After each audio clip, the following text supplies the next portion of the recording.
My name is Antoinette Davis. I'm here to speak with you this evening about Black Lives Matter. Now, for over 400 years, Black lives have been suppressed and oppressed. Criminalization, death, excessive incarceration, as well as poor living conditions, lack of adequate housing and education has been the ending result.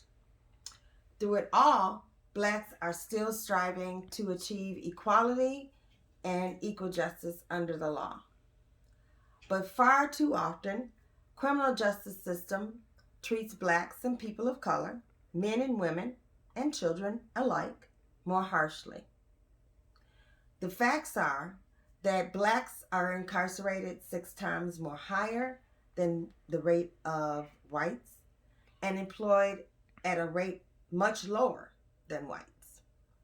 Black adults are much more likely to be targeted by police officers because of their race. Why does Black Lives Matter? Why do we say Black Lives Matter opposed to saying all lives matter? Why do we wear the hats and the t-shirts and walk around Black Lives Matter? Well, we say that we do those things because of a couple of reasons. Black lives are being devalued. Black lives have value and we need to show it. So in saying Black Lives Matter and having the symbol, it has symbolic and cultural appeal. Black lives are the ones that are in peril at this time.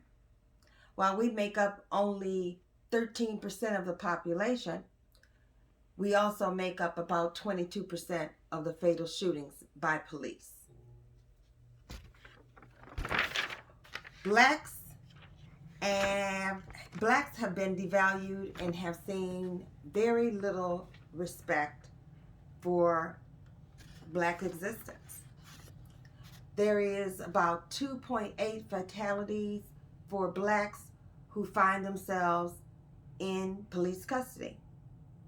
And those that are released and have been found not guilty have now a heightened sense of fear and anger against police moving forward.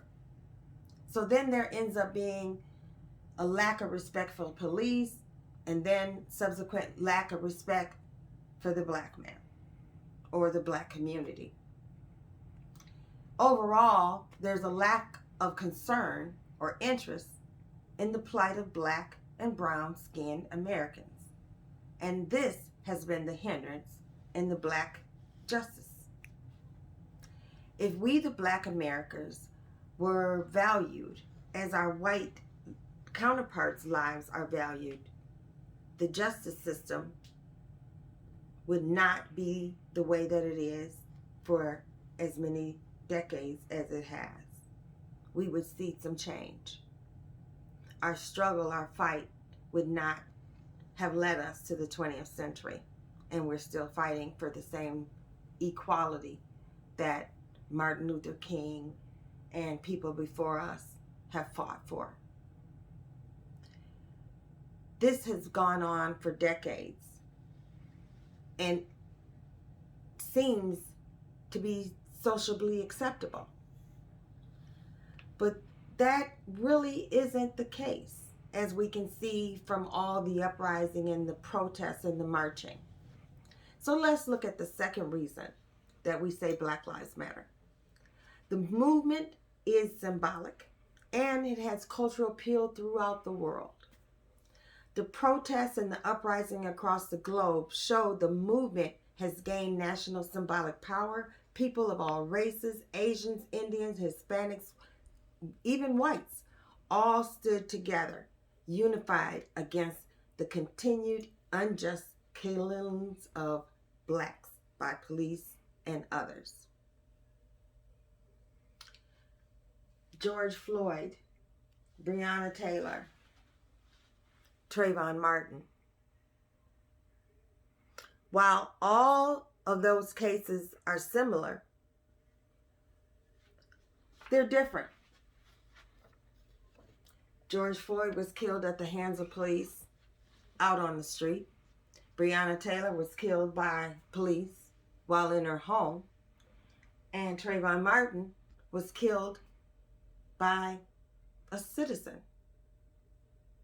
that, for the reason of a hoodie, felt threatened.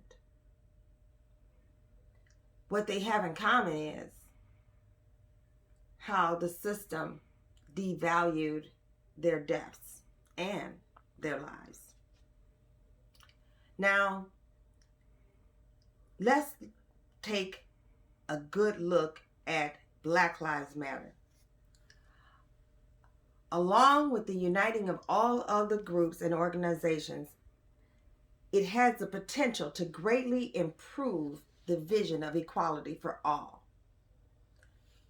That is what we strive for.